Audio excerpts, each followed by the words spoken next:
I'm Patty Teal, and you're listening to KTMS News Talk 990. Stay tuned because next up is Village Properties Realtor David Charles Allen, here to tell us what's happening with real estate, especially here in Santa Barbara. Welcome to The Hop. This is David Charles Allen, Realtor at Village Properties in Santa Barbara, California. My great friend and co-host, Patty Teal. I'm doing amazing today, Patty. How you doing? I'm doing great too, David. Thank you. That's good to hear. Yeah, we have some beautiful skies. Looking ahead, sunny weather in the high 60s throughout the next week or so. So Santa Barbara's looking beautiful. I know we had a couple overcast days. In terms of surf too, we've had some really consistent surf. People are really happy to get getting back in the water and probably not as angry as they were over the last couple months. As angry. Yeah, those surfers, they can get pretty angry when there's not that winter swell that they've been waiting for all year long.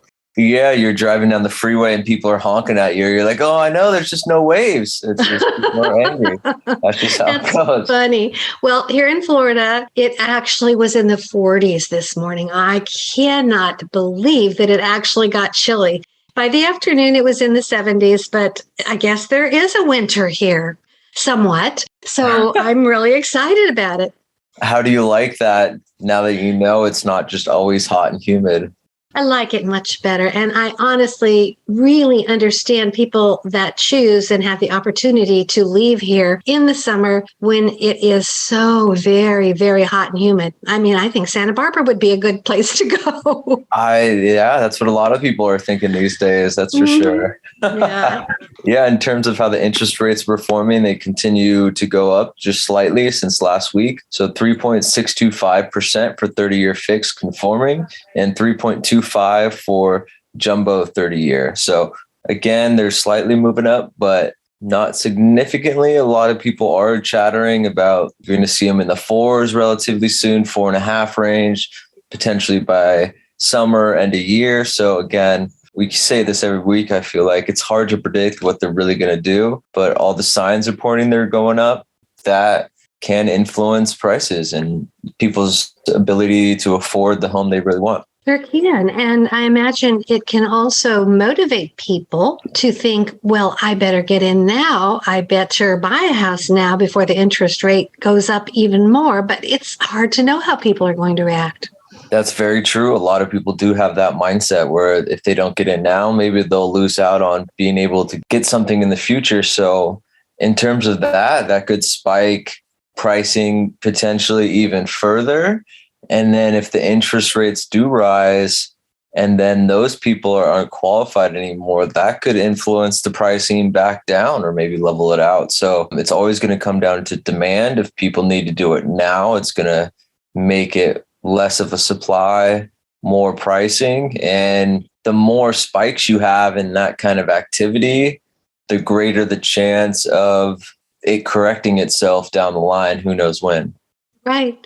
Well, you know, David, I think I told you I'm studying real estate now, in addition to what I learned from you. I think you're my number one teacher. But it does seem that the real estate industry is so much larger than I realized, affecting so many other industries. Yeah, it's huge because I feel like real estate agents are really the ones that get things moving.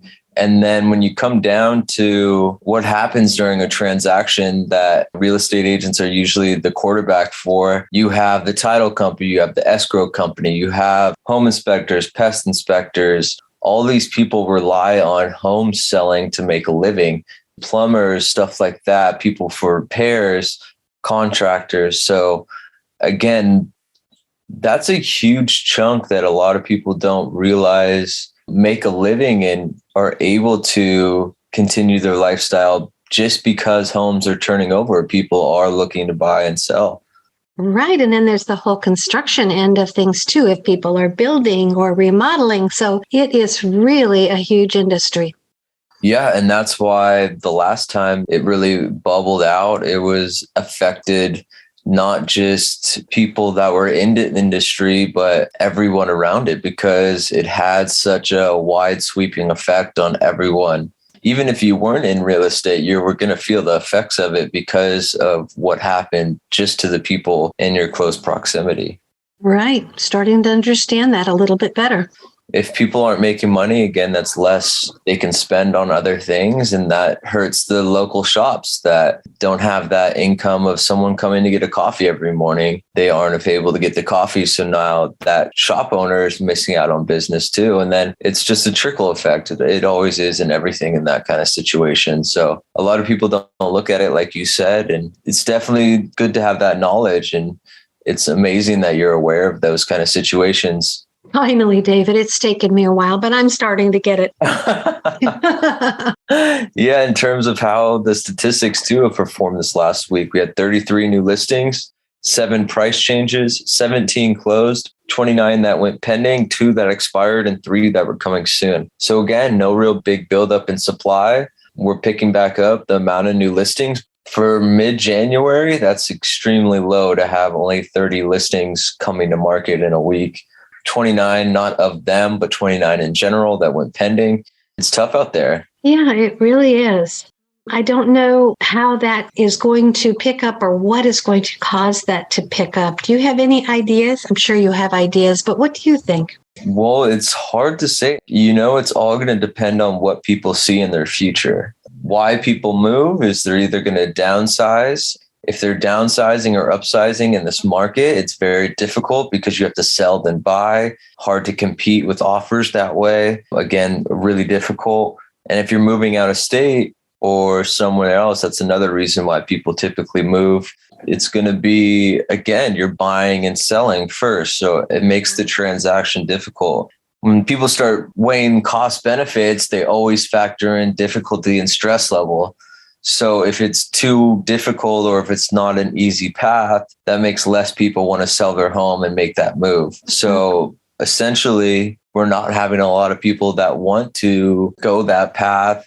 It's all going to be dependent on those factors that you really have no control over. Right. Well, are you ready for the question of the week? Let's hear it. Well, actually, this one didn't come from a listener. I was curious about foreclosures. For a while, we were hearing about the help that the government gave people, the forbearance, I guess is what you call it, so that they didn't have to pay their rent for a while. But there was some worry that eventually that would just be tacked on and they'd have to pay it. Has that panned out where there have been more foreclosures, or because things sell so quickly, has that kind of been something that's gone by the wayside? So there would have been an effect of that if prices wouldn't have just shot up like they did. So foreclosures are essentially when your mortgage is more than your home is worth. And since markets are at an all-time high, it's basically impossible to have a mortgage be more than your home is worth because they're at all-time highs.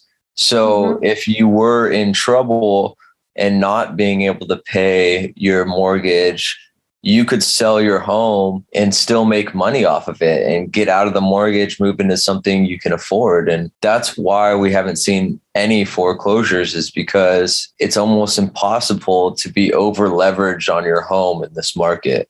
Now, if the market were to drop significantly, yeah, there could definitely be foreclosures. But the way the market is now and how it didn't go down after all this happened, there essentially is no foreclosures, at least in our area. Well, that's very interesting. And of course, I'm very happy that people haven't been forced out of their homes. They found a way to sell it and get in another home. That's wonderful. But as with any problems, somebody's loss is someone else's gain and vice versa. So the people who made their living off of buying foreclosures, they probably have kind of lost their business.